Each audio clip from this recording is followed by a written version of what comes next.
Durante años, miles de personas subieron a su microbús sin saber que viajaban con un asesino. Sonreía, cobraba el pasaje y seguía su ruta. Nadie imaginaba que, detrás de esa sonrisa, se escondía uno de los criminales más fríos del Estado de México. Su nombre era César Armando Librado Legorreta, pero todos lo conocían simplemente como el colector. Trabajaba como chofer en la ruta México-Tecámac, en el Estado de México, una de las más transitadas y peligrosas del área metropolitana. Conducía un microbús blanco y verde, con el número 27 pintado en la parte trasera. Sus pasajeros lo recordaban como un hombre tranquilo, servicial, siempre con una gorra y una radio encendida. Nadie imaginó lo que hacía cuando la puerta del microbús se cerraba con la última pasajera adentro. Los primeros reportes aparecieron en 2010, cuando varias mujeres fueron encontradas sin vida cerca de la carretera México-Pachuca. Todas tenían algo en común, habían tomado transporte público en la misma zona y a la misma hora. Durante meses, las autoridades repitieron que se trataba de delincuencia común. Nadie sospechaba que el asesino era el mismo hombre que conducía el vehículo. El Estado de México ya arrastraba una ola de feminicidios sin resolver y la investigación se perdió entre estadísticas. Sin embargo, un detalle comenzó a repetirse en los testimonios. Varias mujeres decían que evitaban subir al microbús del chofer bajito con gorra y mirada fija. Era amable, sí, pero algo en su presencia las inquietaba. César tenía 29 años, estaba casado y tenía hijos. Vivía en una casa modesta en el municipio de Ecatepec, uno de los más densamente poblados de México. Su esposa lo describía como un hombre tranquilo, trabajador, que nunca faltaba al trabajo. Sus vecinos, como callado, pero educado. Parecía invisible. Y esa invisibilidad fue su arma más efectiva. Según las investigaciones posteriores, su método era tan simple como macabro. Esperaba hasta que quedaba solo con una pasajera, desviaba la ruta hacia un camino sin tránsito, y allí comenzaba su ritual de control y violencia. Después, regresaba a casa como si nada hubiera pasado. Dormía, se bañaba, abrazaba a sus hijos. Durante casi 2 años, el colector operó sin ser detectado. Su conocimiento del transporte público le permitía desaparecer sin dejar rastro. Aprovechaba los horarios nocturnos y cambiaba constantemente de unidad para no levantar sospechas.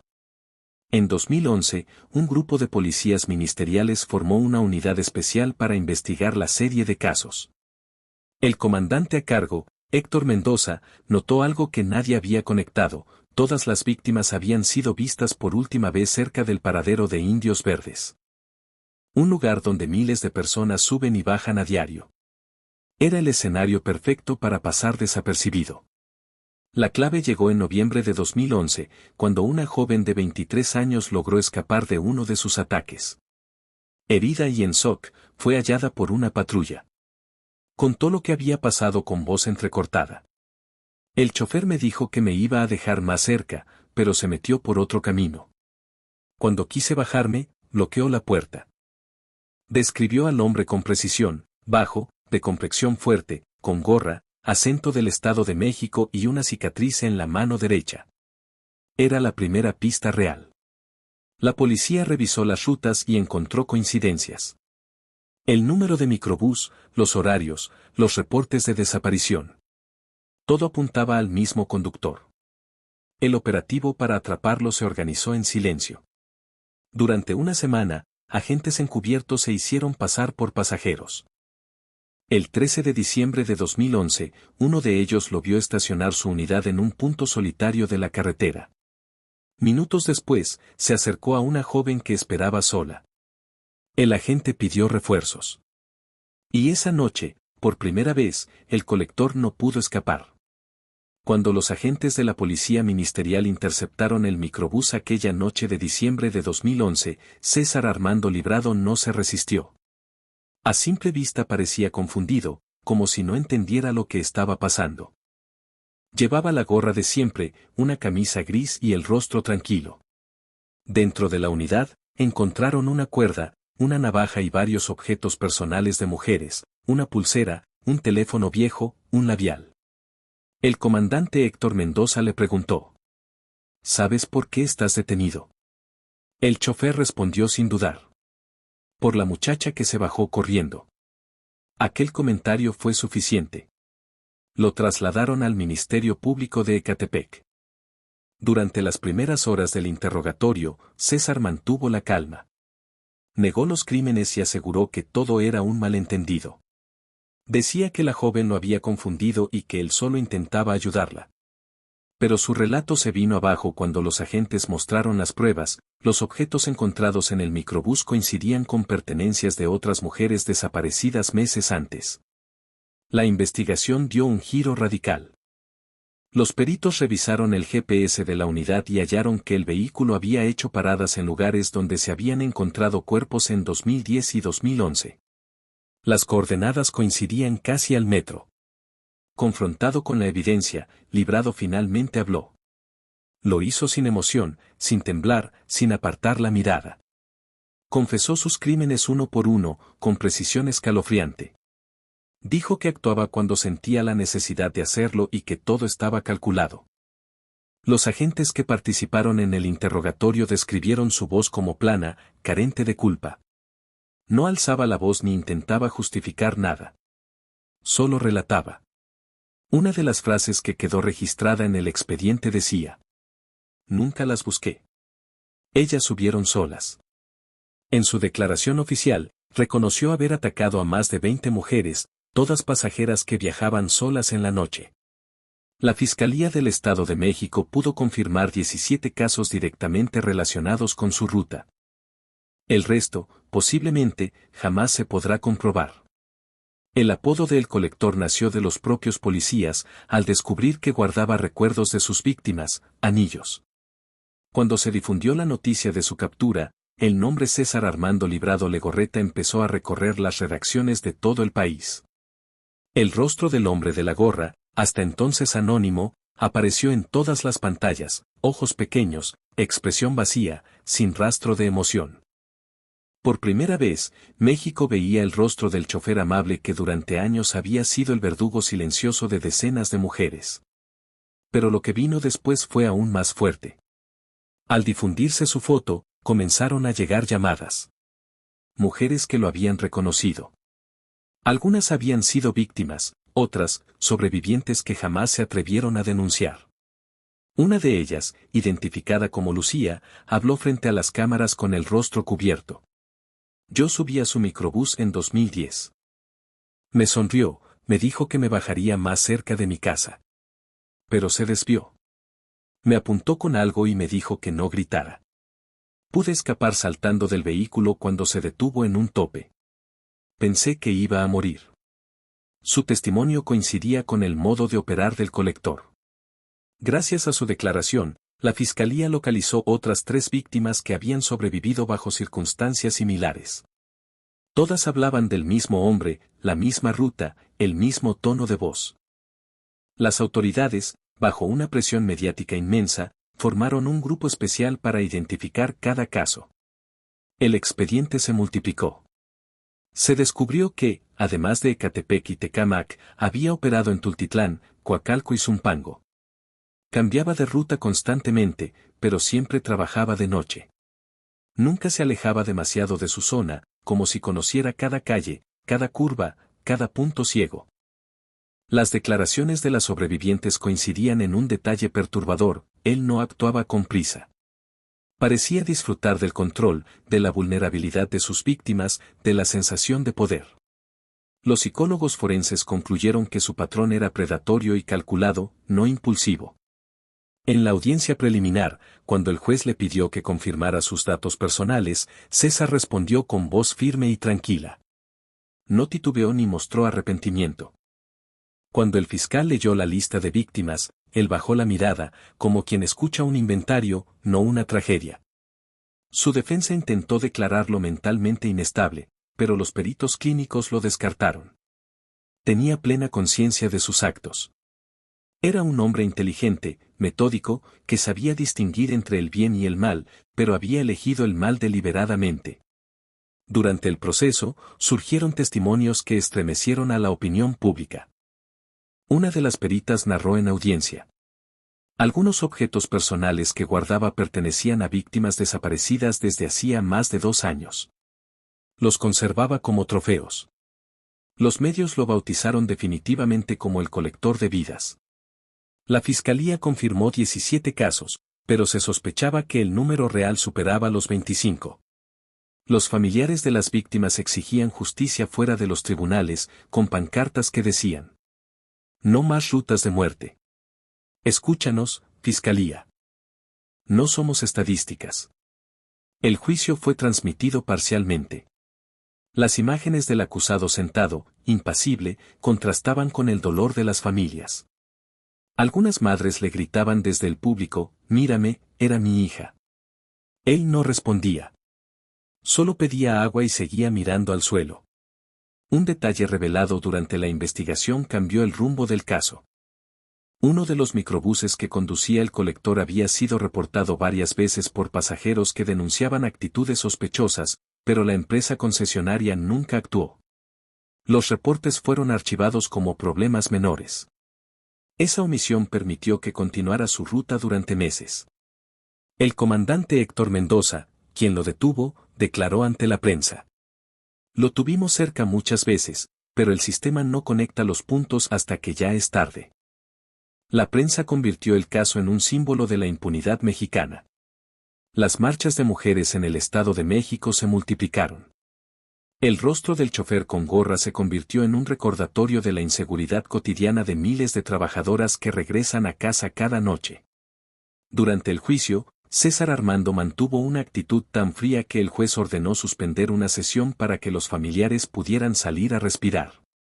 El silencio del acusado pesaba más que cualquier palabra.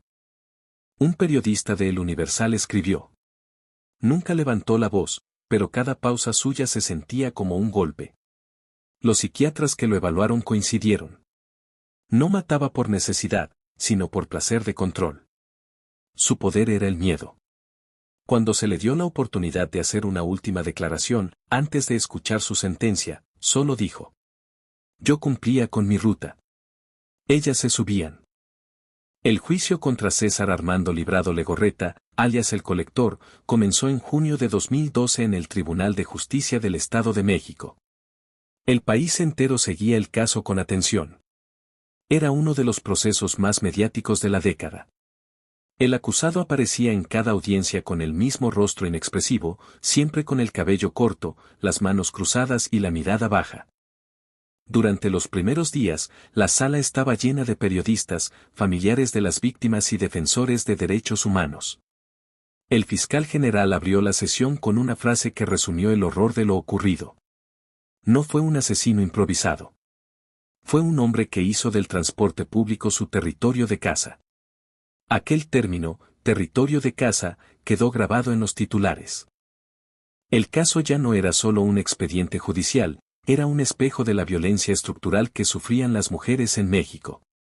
Los fiscales presentaron pruebas irrefutables. ADN que vinculaba a Librado con varias víctimas. Objetos personales encontrados en su casa. Rutas de GPS que coincidían con las desapariciones. Testimonios de mujeres sobrevivientes. El juez, Eduardo Morales, escuchó cada declaración sin interrupciones.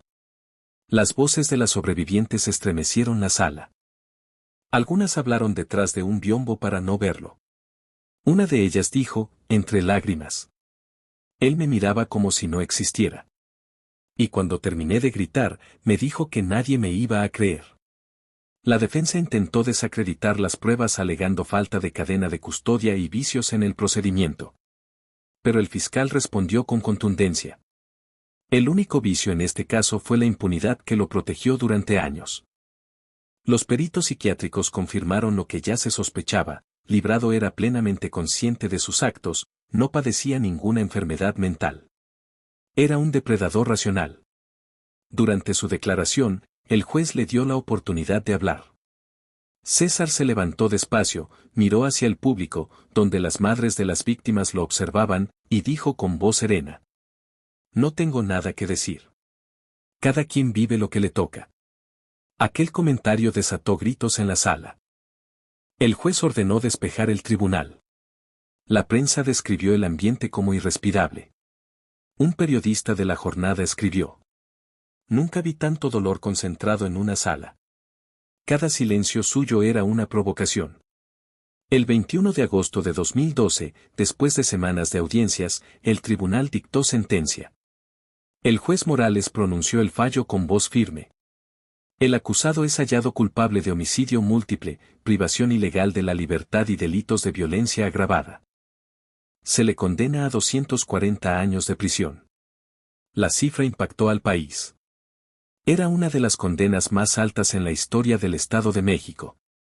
Pero para las familias, ninguna sentencia era suficiente. Mientras lo retiraban de la sala, los periodistas intentaron obtener una última palabra. Uno de ellos le gritó: ¿te arrepientes? César sonrió levemente y respondió: no creo en el arrepentimiento. Creo en la rutina. Esa frase se volvió viral. Los noticieros la repitieron durante días. Era la confirmación de su frialdad total, la ausencia absoluta de empatía. En prisión, fue trasladado al penal de Barrientos, en Tlalnepantla, una de las cárceles más duras del Estado de México. Allí fue aislado del resto de los reclusos. Las autoridades temían que lo atacaran. Nunca pidió visitas. Nunca mostró emoción. Solo solicitó un cuaderno y una radio portátil. El comandante Mendoza, quien lo había capturado, declaró años después: nunca olvidaré su mirada. No era la de un loco. Era la de alguien que sabía exactamente lo que hacía. Su condena fue celebrada como un triunfo judicial, pero también como una advertencia. El caso demostró que el horror puede esconderse en los lugares más cotidianos: un microbús, una sonrisa, una voz amable. En los noticieros, los analistas repetían la misma frase: el colector no nació en la oscuridad. Creció en la indiferencia. Esa idea marcó el inicio de un debate nacional sobre la seguridad en el transporte público, la impunidad y el abandono institucional que permitió que un hombre con una gorra se convirtiera en uno de los asesinos más prolíficos del país. Tras la sentencia, César Armando Librado Legorreta fue trasladado bajo estrictas medidas de seguridad al penal estatal de Barrientos, en Tlalnepantla. Ahí cumpliría una condena de 240 años de prisión, aunque todos sabían que nunca saldría. El hombre que durante años había conducido un microbús por las calles del Estado de México ahora pasaría el resto de su vida encerrado entre cuatro paredes. Los custodios que lo recibieron dijeron que se mostró tranquilo. No habló, no hizo preguntas, no protestó. Solo pidió papel y lápiz. En los días siguientes, escribía sin parar. Cuando un guardia le preguntó qué anotaba, respondió: estoy haciendo mi lista. Me gusta el orden. Nadie supo nunca qué había en ese cuaderno. Las autoridades lo guardaron como evidencia, pero su contenido nunca se hizo público. En prisión, Librado se convirtió en un prisionero solitario. No participaba en actividades, no tenía visitas y apenas hablaba con otros internos. Los psicólogos penitenciarios lo describieron como un hombre frío, calculador, sin rastros de culpa. Un interno que compartió módulo con él declaró años después: no lo mirabas nunca enojado, pero te hacía sentir incómodo. Era como si te estudiara. Mientras tanto, afuera, el caso seguía generando impacto. La historia del colector no solo cambió la percepción del transporte público, cambió la forma en que México miraba la impunidad. En 2013, el Congreso del Estado de México aprobó una reforma que obligaba a todas las rutas de transporte a registrar a sus choferes, verificar antecedentes y colocar cámaras de seguridad dentro de las unidades. También se creó una base de datos nacional para controlar los permisos de operadores. Antes, cualquiera podía conducir un microbús. Después del caso Librado, eso cambió. Pero más allá de las leyes, el verdadero cambio fue social. Miles de mujeres comenzaron a compartir historias de miedo, las rutas inseguras, los viajes nocturnos, los conductores que desviaban el camino. En redes, el hashtag #Yo también tuve miedo se viralizó. Era una catarsis colectiva, un grito reprimido durante años. El Estado de México, epicentro del horror, se convirtió también en símbolo de resistencia. Grupos feministas, organizaciones civiles y familias de víctimas empezaron a reunirse frente al antiguo paradero de Indios Verdes cada año, el mismo lugar donde el colector elegía a sus pasajeras.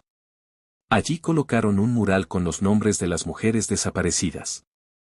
En letras blancas, sobre fondo violeta, se leía: "Nunca más un viaje sin regreso".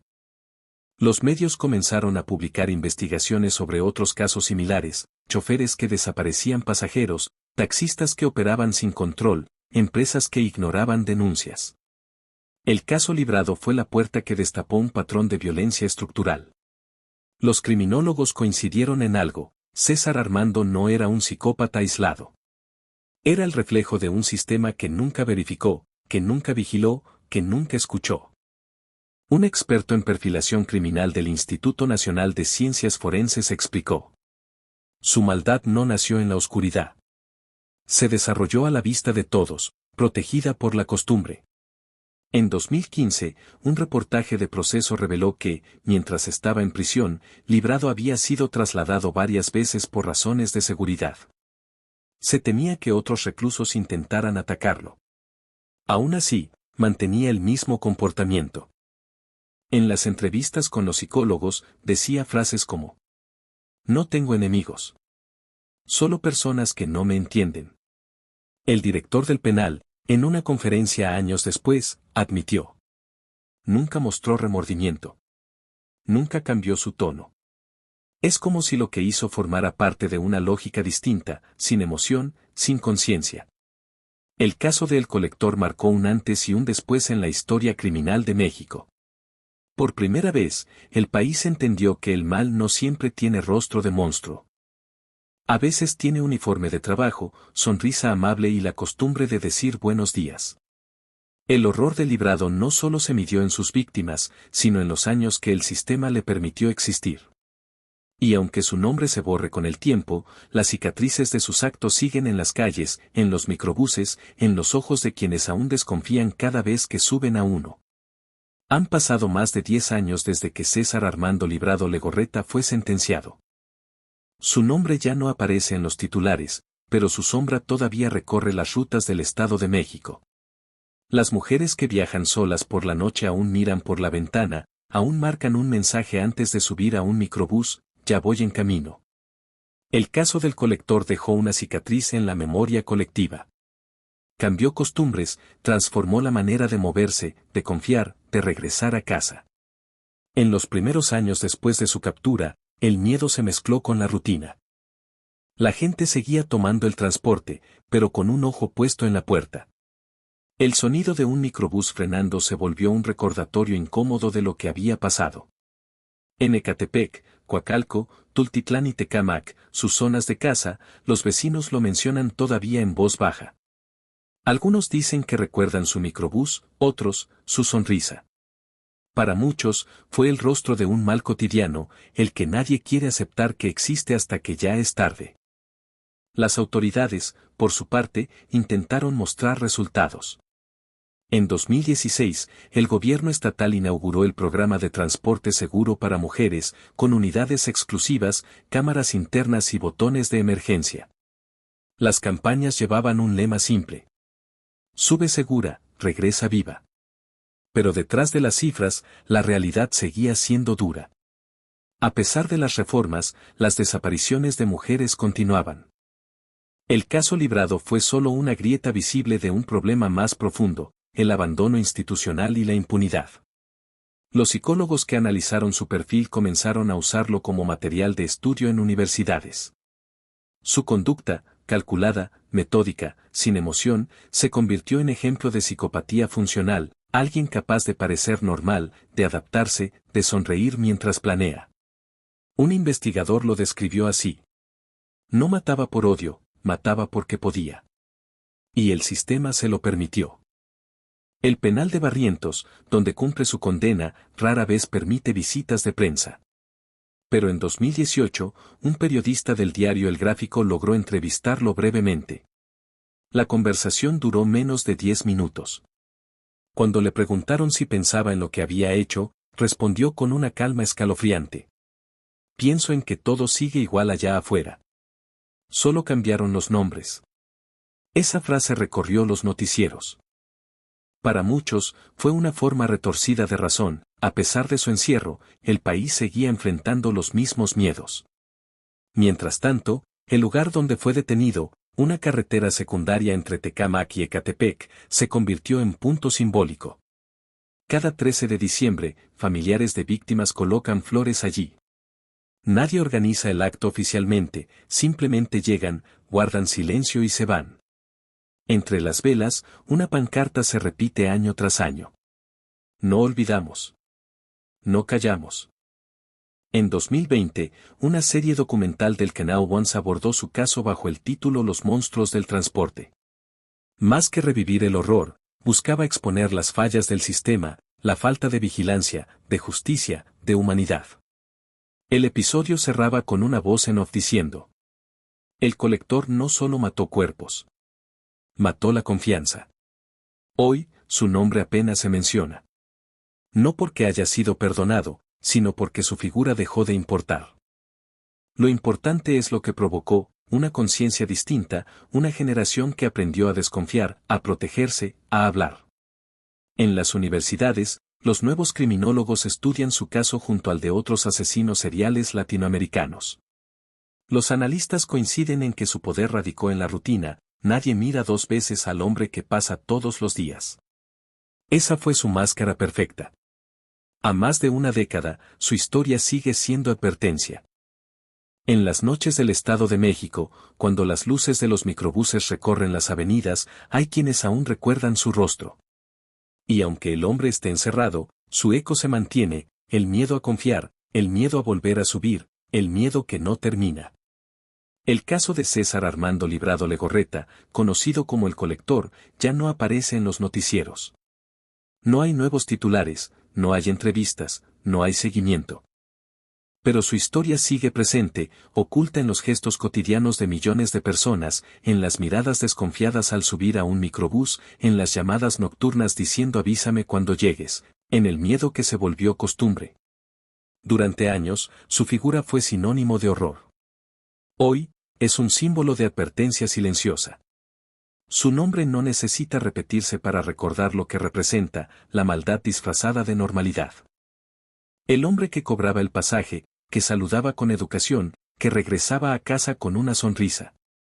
Era el mismo que convertía su trabajo en un instrumento de muerte. En 2023, una periodista del Reforma pidió acceso a su expediente completo. El documento tenía más de 3.000 páginas. Entre las declaraciones y pruebas, una anotación llamó la atención. El sujeto muestra una fascinación particular por la rutina y el control. Esa palabra, rutina, definía su vida y sus crímenes. Hacía lo mismo cada día, la misma ruta, los mismos horarios, la misma voz tranquila. Y dentro de esa rutina, se escondía el horror. Eso es lo que más aterrorizó a los criminólogos, la idea de que el mal no siempre se anuncia con gritos, sino con repeticiones. Los especialistas que lo estudiaron coincidieron en algo. César Armando no fue un monstruo aislado. Fue producto de una sociedad donde la indiferencia se volvió paisaje, donde el miedo de las mujeres era un ruido más del tráfico. El verdadero monstruo no era él, sino el silencio que lo rodeó durante años. A pesar de las leyes nuevas, los memoriales y los programas de transporte seguro, el eco del colector sigue vivo. Porque su historia es más que un crimen, es una advertencia sobre el poder del olvido. Cuando el horror se olvida, vuelve a repetirse. Cuando se ignora el miedo de una mujer, se abre otra puerta a la tragedia. En 2025, una organización feminista pintó un mural frente al paradero de Indios Verdes. En él, en letras grandes, se leía: no era un monstruo. Era un hombre común. Por eso da tanto miedo. El mural se volvió viral. Miles de personas lo compartieron, no como noticia, sino como reflexión. Era la frase perfecta para resumir lo que México había aprendido a la fuerza: el mal puede tener rostro amable, y el peligro no siempre viene de la oscuridad. Dentro del penal de Barrientos, Librado envejece en silencio. Tiene más de 50 años, el cabello gris y la misma mirada vacía. No recibe visitas, no escribe cartas, no muestra emoción. Un guardia dijo una vez que, cada mañana, se sienta frente a la ventana de su celda y observa el amanecer sin pestañear. Cuando le preguntaron qué piensa, respondió con voz monótona. El sol siempre sale a la misma hora. Esa frase, tan banal, tan suya, resume su vida, una rutina eterna, sin culpa, sin conciencia. El castigo perfecto para un hombre que vivía repitiendo lo mismo una y otra vez. El caso del colector marcó un antes y un después en la historia criminal de México. Por él se reforzaron leyes, se instalaron cámaras en microbuses, se crearon bases de datos y campañas de prevención. Pero el cambio más profundo no se mide en números. Está en la gente. En las mujeres que ahora se miran unas a otras en el transporte y se cuidan sin conocerse. En los conductores que aprenden que cada pasajera es una vida, no un número. La historia terminó en los tribunales, pero sigue viva en las calles. Porque cada vez que alguien sube a un microbús y mira al chofer con desconfianza, ahí está él. No su cuerpo, sino su sombra. Esa sombra que recuerda a todos que el peligro más grande no siempre grita, a veces cobra el pasaje y sonríe. Claqueta, gracias por ver este video. No olvides suscribirte al canal, dejar tu like y activar la campana para seguir escuchando historias reales que marcaron al mundo.